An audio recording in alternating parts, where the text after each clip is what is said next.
Why are you giving leftovers to that dirty kid? The man at the next table sneered loudly. The waitress just smiled, placed the plate on the table, and walked away without saying a word. The next day, the entire street came to a standstill when six dust-covered black SUVs pulled up in front of the small diner. Who was this mysterious boy? And why would a general send an entire team to thank an ordinary waitress?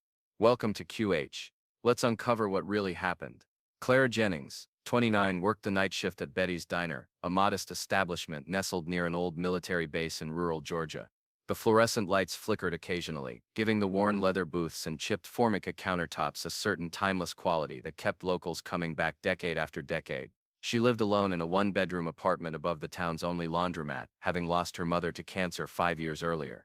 With no other family to speak of, Clara spent most of her tip money caring for an overweight stray cat she'd named Toby, who had somehow transformed from a temporary visitor into her closest companion. Every evening followed the same rhythm. The dinner rushed from 5 to 8, clean up until 9, and then the quieter hours when truckers and night owls would stop for coffee and pie. And every night, without fail, Clara would discreetly package leftover food, usually a sandwich and some fries, in a small styrofoam container, which she'd placed near the wooden bench at the edge of the parking lot. Some noticed, most didn't. It wasn't something she announced or explained, just a quiet ritual performed with the same efficiency as refilling salt shakers or wiping down menus. That Thursday evening in October, however, was different. A customer seated by the window watched as Clara not only left the container, but handed it directly to a thin boy of about 10, dressed in worn clothes several sizes too large, his face smudged with dirt but his eyes clear and solemn. The customer, a middle-aged man in an expensive suit, who'd stopped in while his BMW was being serviced at the garage down the street, let out a derisive laugh. Loud enough to be heard by nearby tables, he called to another server passing with a coffee pot, "Look at that, giving garbage to garbage. Your colleague must really enjoy feeding the local vermin." A few customers chuckled uncomfortably. Others shifted in their seats, suddenly finding their meals fascinating. The elderly couple in the corner booth exchanged glances of disapproval, but remained silent. Clara heard it all as she stepped back inside, her cheeks flushed slightly, but her expression remained neutral. She simply nodded to the boy, placed a gentle hand on his bony shoulder for just a moment, and returned to her duties without acknowledging the comment. Tom Warren, the diner's manager and owner for 37 years, had been wiping glasses behind the counter. He'd seen the entire exchange, both inside and out. His eyes met Clara's briefly as she passed, a silent question in his gaze. She shook her head almost imperceptibly. No intervention needed. Tom nodded, then moved to the mocking customer's table with the coffee pot. "Refills, sir?" he asked, his voice pleasant, but noticeably cooler than the Georgia hospitality he usually extended. "Sure," the man replied, oblivious to the tension he'd created. "And tell your waitress she might want to save her charity for someone who matters. Kids like that are just leeches on society." Tom filled the cup with deliberate slowness before responding. "Everyone matters in my diner, sir," he said quietly, "and I don't tell my staff who deserves kindness and who doesn't. That's not how we operate here." The man scoffed but fell silent, suddenly aware that the other patrons were watching. Clara continued her shift as if nothing had happened, moving between tables with the same quiet efficiency, her smile neither dimmed nor forced. But those who knew her well might have noticed that she checked the parking lot more frequently that evening, her eyes searching the shadows for the slight figure who had already disappeared into the gathering darkness. "If you believe doing the right thing doesn't require permission, stay with us." Clara had first noticed the boy about 3 weeks earlier. He'd appeared like a ghost at dusk, hovering near the dumpsters behind the diner, his thin frame tense like a wild animal ready to flee at the slightest provocation. Initially she had pretended not to see him, understanding instinctively that direct acknowledgement might drive him away. Instead, she began accidentally leaving wrapped food on the back step while taking out trash.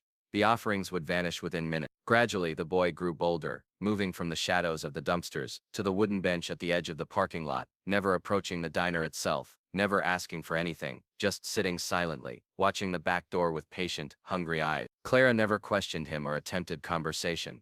She simply evolved her routine. A nod of greeting, food placed within reach, and a respectful distance maintained.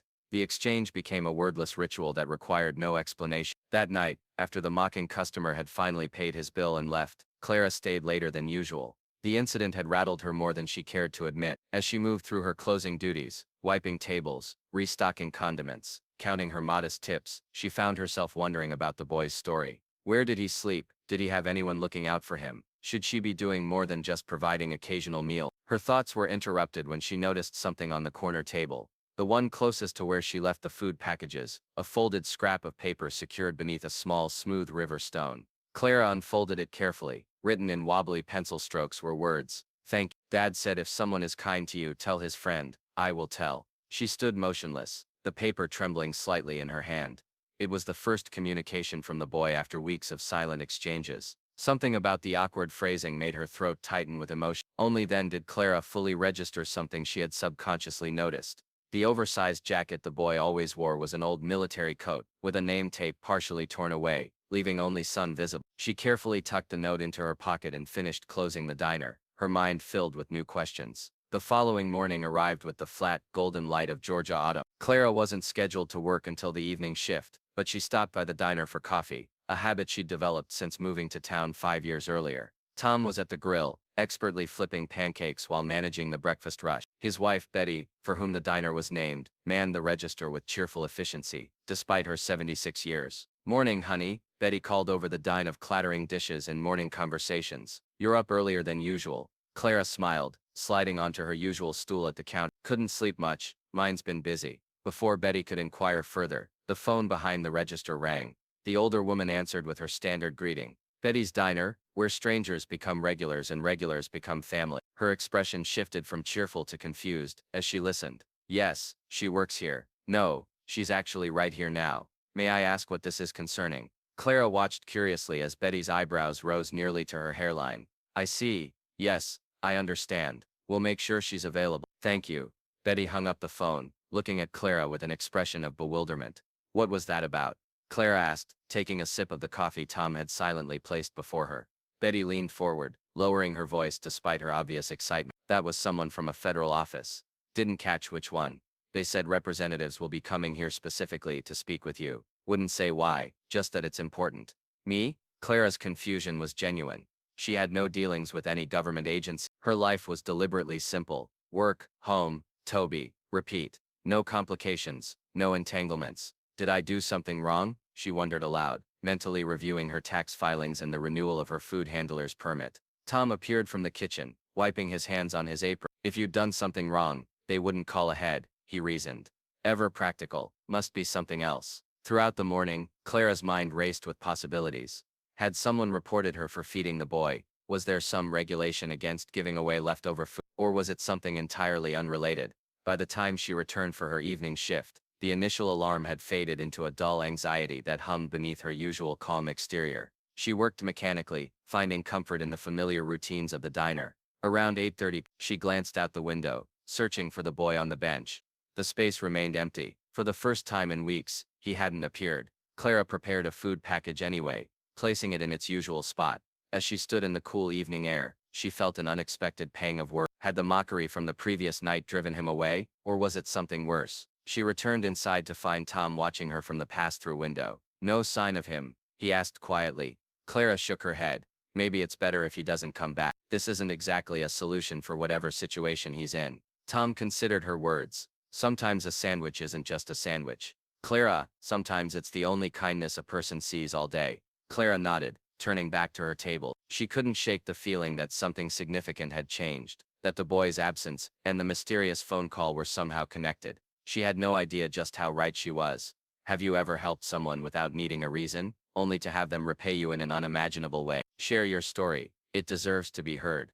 The following day at precisely 11:43 a.m., 6 identical black SUVs with government plates pulled up outside Betty's diner. They arrived in perfect formation, dust from the rural Georgia roads coating their polished exteriors, the only indication they'd traveled some distance. Inside the diner, conversations halted mid-sentence. Forks paused halfway to mouth. Even the sizzle of the grill seemed to quiet as patrons turned toward the windows, watching the unexpected procession. From the lead vehicle emerged a group of uniformed military personnel. Their movements were precise, coordinated with the efficiency that comes from years of discipline. Among them, distinguished by the 4 stars adorning his shoulders, was a tall man whose bearing commanded immediate respect. Clara, who had picked up an extra morning shift at Betty's request, stood frozen by the coffee machine. The general, for that's unmistakably what he was, removed his cap and sunglasses before entering the diner. His face was weathered but distinguished, his gray hair cropped close in traditional military style. The bell above the door chimed, seeming impossibly ordinary against the extraordinary scene unfolding. Every customer in the diner instinctively stood, responding to the authority that radiated from the officer. Even grizzled local farmers, who hadn't stood at attention in decades, found themselves straightening their postures. The general surveyed the room briefly before his eyes settled on Clara. He walked directly to the counter, removing his gloves with deliberate movements. "Are you Clara Jenny?" he asked, his voice quiet, yet carrying the weight of command. Clara nodded, finding herself temporarily unable to speak. "I'm General Grant Wallace," he said. "I'm Eli's legal guardian, the boy you've been feeding these past few weeks." The diner remained utterly silent, every year straining to catch the conversation. "Eli lost his mother last month. Cancer," the general continued. "His father, my son, was killed in action during a classified operation in Syria 2 years ago. Eli has been struggling to adjust. Sometimes he slips away from his caretaker." Clara's confusion must have shown on her face, because the general's expression softened slightly. "We've been trying to help him through his grief, but he's withdrawn from everyone, family, counselors, friends. Until he reached into his uniform jacket and withdrew an envelope, slightly crumpled from being carried. From it he extracted a child's drawing, crude figures rendered in crayon, but unmistakably depicting a woman handing food to a small boy. Below the image, in the same unsteady handwriting Clara recognized from the note, were the words, "Dad's friend who helps me." Eli hasn't spoken more than a dozen words since his mother's funeral, General Wallace explained, emotion briefly cracking his professional demeanor. "But 3 days ago, he handed me this and asked if I could find you." The general turned the paper over. On the back was a message that made Clara's heart constrict. "Dad, there's a lady like Mom. She doesn't ask me questions. She just gives me food and doesn't make me feel ashamed." General Wallace cleared his throat, visibly composing himself before continuing. "My grandson believes you're connected to his father somehow, that you're someone his dad told to watch over him. It's not rational, but grief rarely is, especially in children." Clara found her voice at last. "I'm not, I don't know your son. I just saw a hungry child." "I know," the general nodded, "but you're the first person he's reached out to since the funeral, the first person he's trusted enough to communicate with." The diner remained silent, the usual breakfast clatter suspended as everyone absorbed the scene unfolding before them. Tom had emerged from the kitchen, standing with arms folded, his normally stoic expression softened by evident emotion. "I've spent my entire career teaching soldiers about honor and duty," General Wallace continued, his voice steady once more. "I've given speeches to thousands of troops about the values that define us as a military, and today my own grandson has taught me something profound, that honor sometimes resides in leftover sandwiches." And a gentle touch on the shoulder. Clara blinked rapidly, fighting back tears. "Is he okay?" "Eli, I mean, I didn't see him yesterday." "He's outside," the general replied,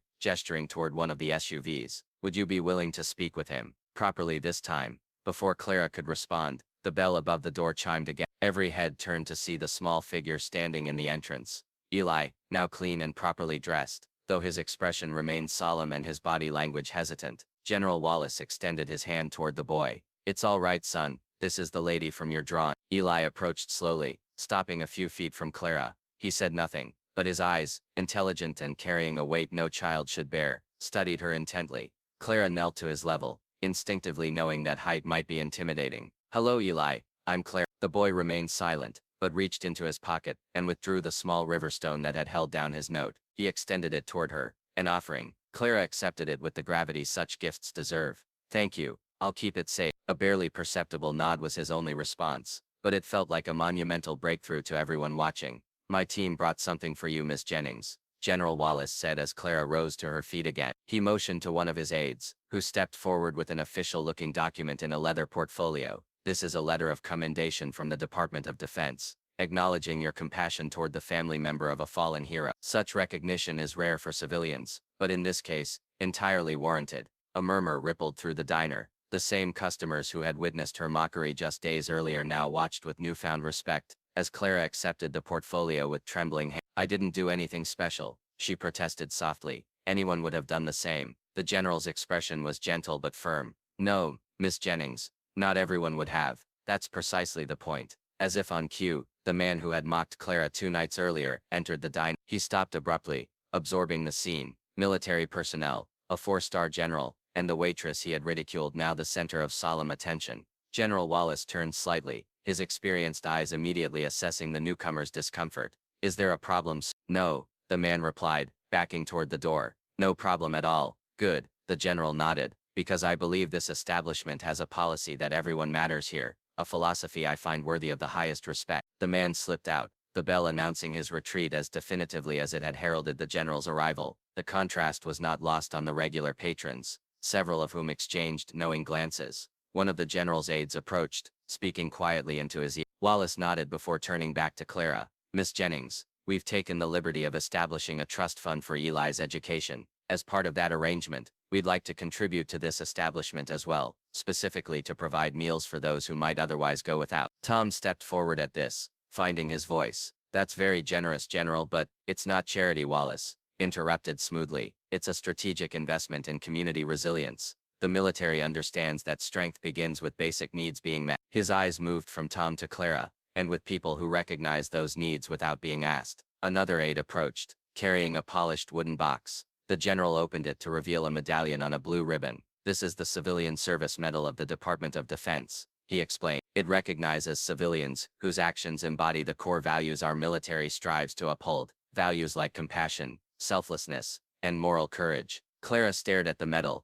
unable to comprehend how her simple act of kindness had escalated to this moment. The diner had fallen completely silent again. "My son, Eli's father, believed that true warriors were defined not by their actions in battle, but by how they treated the vulnerable during times of peace," Wallace continued, his voice gaining a personal quality it had previously lacked. "He would have recognized what you did immediately, Miss Jennings. He would have seen it as the highest form of service." With careful movements, the general placed the medal in Clara's palm, closing her fingers around it. "Not all heroes wear uniforms," he said, his voice carrying to every corner of the now silent diner. "Some wear aprons." Out of the corner of her eye, Clara saw Betty dabbing at tears with a napkin. Tom stood straighter than she'd ever seen him, pride evident in his usually stoic expression. Eli, who had remained silent throughout the exchange, suddenly moved closer to Clara. Without warning, he wrapped his thin arms around her waist, a child seeking comfort from the one adult who had expected nothing in return. After a moment's surprise, Clara returned the embrace, one hand gently resting on the back of his head.